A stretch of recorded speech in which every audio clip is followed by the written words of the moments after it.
გამარჯობა მოგესალმებათ ვანო შოუ, მთავარი იუმორისტული შოუ, მთავარ არხზე.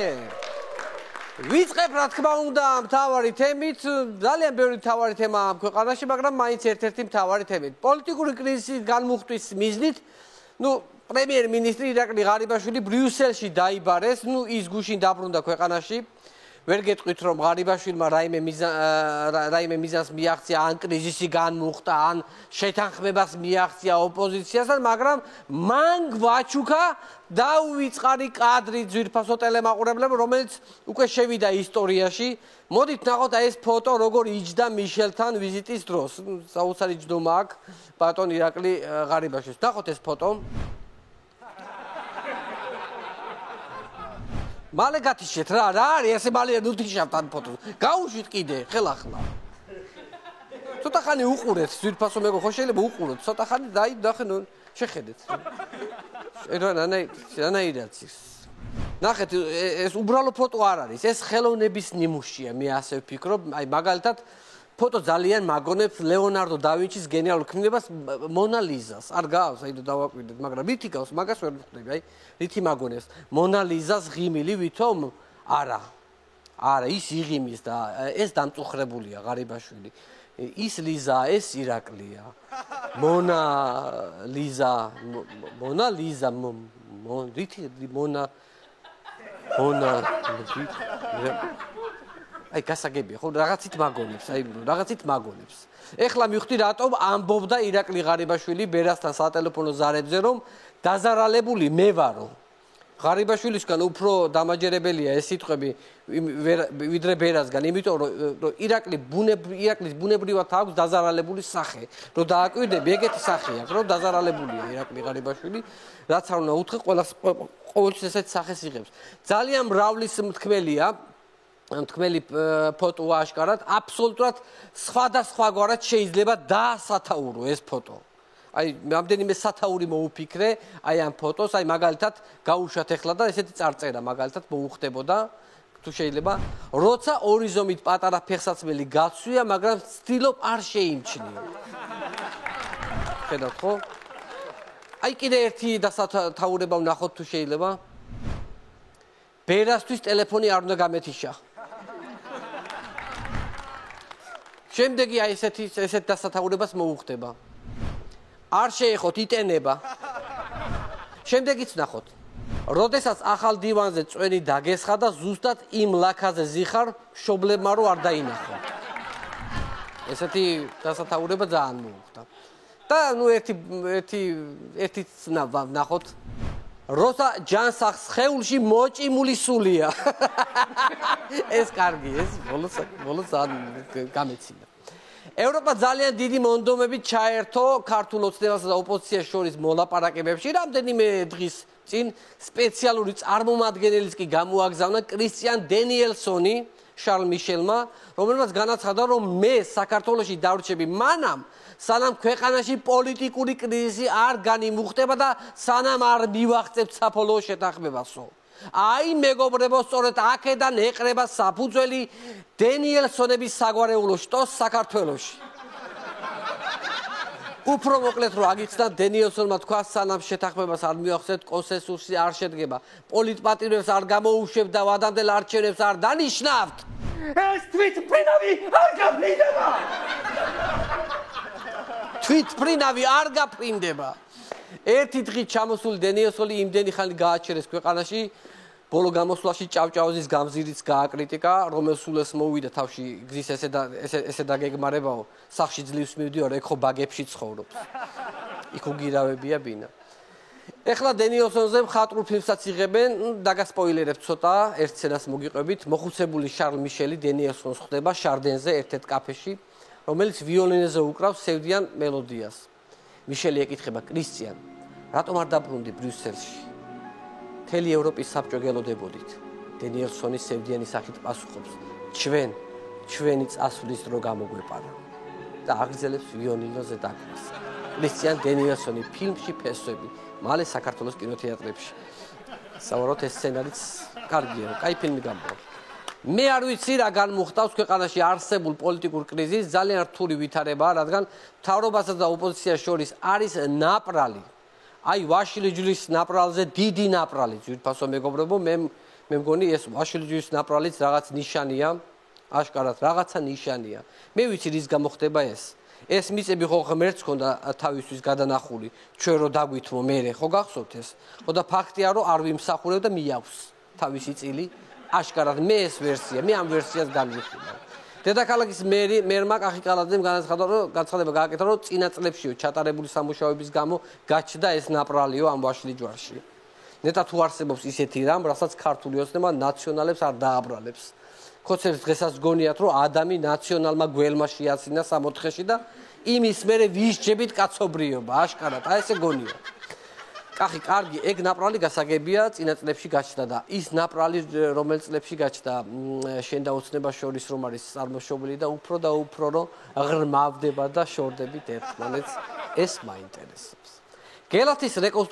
რეკონსტრუქცია რომ წარუმატებლად მიმდინარეობს და კატასტროფული მდგომარეობა რომ არის მონასტერში ეს ხომ რა თქმა უნდა ყველამ ვიცი და ის თუ ისიც ეს მთავრობა ვის აბრალებს ამ ყველაფერს მოდით ნახოთ საინტერესო ვიდეო გოგიწულაიას შესრულებით გელათის აი გელათ ხუერ გააკეთე და ინგრევა აი გიხსნია რომ თურმე მე-12 საუკუნეში ამ ტექტორმა ვერ გაითვალისწინა 21 საუკუნეში რომ იმას აბრალებენ შულა ფეცავა თავისთან არ აბრალებენ არაფერს აბსოლუტურად იმას აბრალებენ მე-12 საუკუნეში ესე იგი მე-12 საუკუნეში ვერ გაითვალისწინა არქიტექტორმაო ნუ რას ვიზამთ გელათის ამბავს ნაციონალებს ვერტენიან და რაკნან ისევ მე-12 საუკუნეში იქნება ვიღაცას იქნება იმას დაძდებენ ბრალს რა პრობლემაა ესენი ისეთები არიან არ გამიკვირდება ყობახიძე გამოვიდეს და თქვას რომ აღმაშენებელი კრიმინალი იყო და დიდგორისოვი ჩვენ დავიწყეთო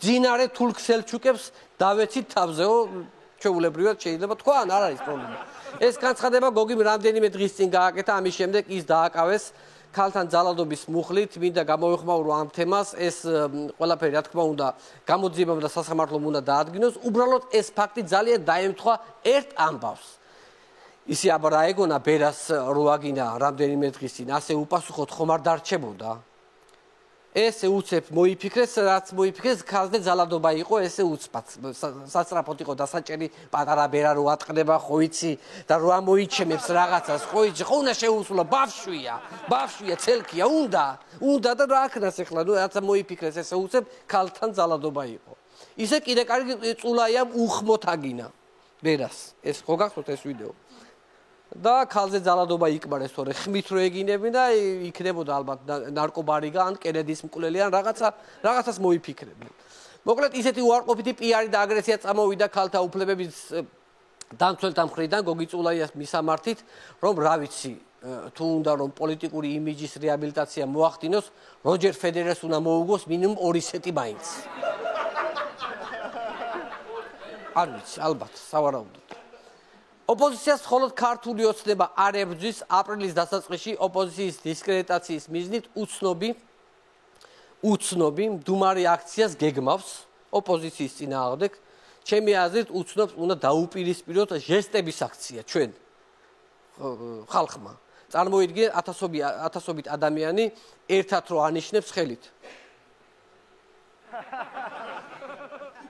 ესე ჟესტების აქცია რა წარმოიდგინეთ ესეთი ჟესტების აქცია.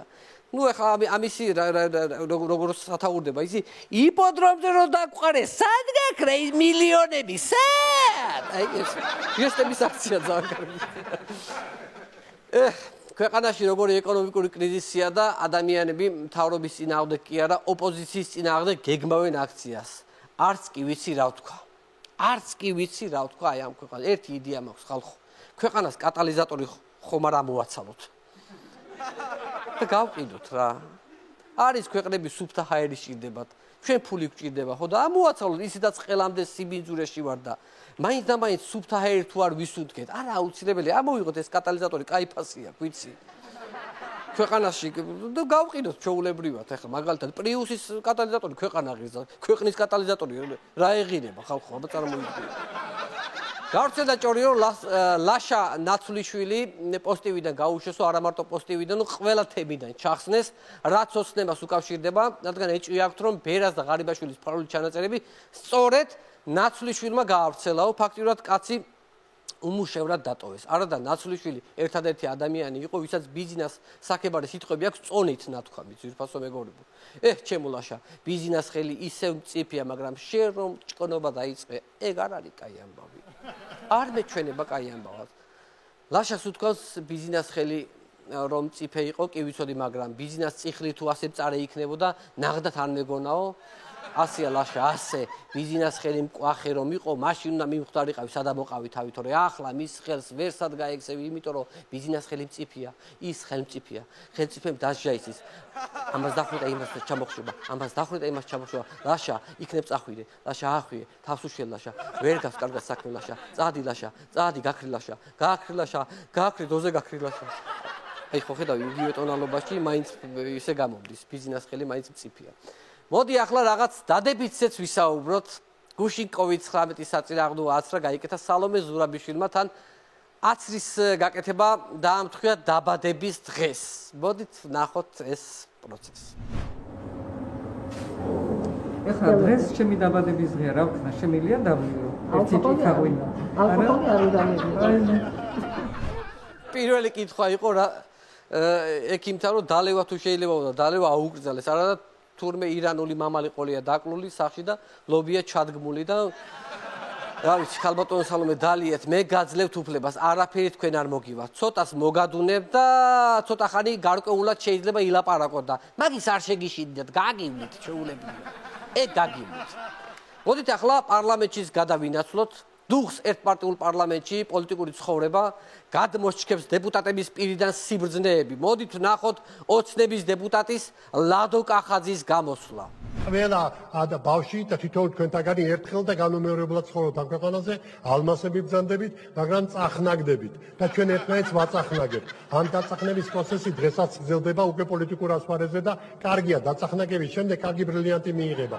ეს ძნელი პროცესია, მაგრამ ჩვენ ერთმანეთს ვაწახნაგებთ.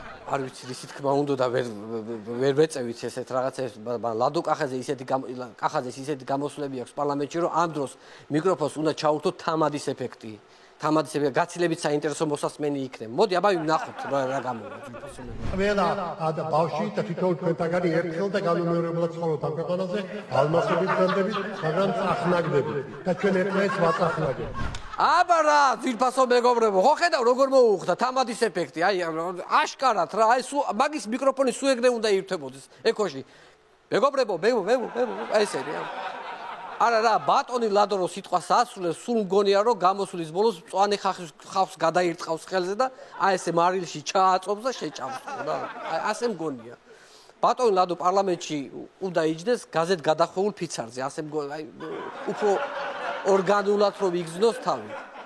სულს რა თამადაც ხდება ძვირფასო მეგობრებო, რა თამად. ქვეყანაში ეკონომიკა სულ ზღაფავს, ხალხი გაღარიბდა, პოლიტიკური კრიზისია და ახლა მოდი ვნახოთ რა საკითხზე მსჯელობს პარლამენტში ოპოზიციონერი, ხაზგასმით, დეპუტატი დავით ძილფიმიანი. უფრო უპრეანი ხომ არ არის საქართველოს განათლებისა და მეცნიერების სამინისტრო იწოდებოდეს საქართველოს მეცნიერებისა და განათლების სამინისტროთ, იმიტომ რომ უფრო მეტ ქვეყანაში, სადაც ეს ორი სამინისტრო ერთად არის, ჯერ მეცნიერება და ჟღერადობისთვისაც უფრო უკეთესია. ბატონო დავით, არ ვიცი, აი ამ ხელა პრობლემას რომ შეეჭიდეთ, რისი იმედი გაქვთ, გეკითხებით, რისი იმედი? იქნება ამ საკითხის გადაჭრაში ჩართოთ შარლ მიშელი. მოგიგვაროს მაგანაც ეს პრობლემა. ის კაცი ისედაც გავაგიჟეთ და ბარემ ბოლომდე მოუღოთ ბოლო, ხო შეიძლება რა? ესე იგი განათლების და მეცნიერების სამინისტროს მეცნიერების და განათლების სამინისტრო დავარქვათო, კაცი ამბობს. ამაზე იფიქრა ძვირფასო მეგობრებო, დაჯდა ადამიანი და იფიქრა რომ განათლების და მეცნიერების სამინისტრო კი არა, მოდი მეცნიერების და განათლების და რაღაცა დრო გამონახა რა ამისთვის რომ ამაზე ემშელა. მართლაც როგორი მნიშვნელოვანი საკითხია ამ გაღატაკებულ ქვეყანას იქნება ეშველოს რამენაირად. აი ამ საკითხის მოგვარებით. მაგიტო კარგი როცა პარლამენტში ძლიერი ოპოზიციაა ძვირფასო მეგობრებო, თან მარტო ეს პრობლემა ხომ არ არის. მე აი შეხედეთ ეკონომიკისა და მდგრადი განვითარების სამინისტროა შესაძლებელი და უნდა იყოს მდგრადი და განვითარების და ეკონომიკის. მიხვდით? მთელი რიგი რეფორმები აქვს ჩაფიქრებული. მე მინდა სრული მხარდაჭერა და სრული სოლიდარობა გამოვუცხადო ბატონ დავით ზილფიმიას მე შევიტან ცვლილებებს ჩემს გადაცემაში და ვაცხადებ რომ დღეიდან შოუს ვანოს გააფორმებს ლეკვეიშვილი თამუნა ბენდის ხელმძღვანელობით რა ვქნა სხვანაირად ვერ დავამთავრებდი მადლობა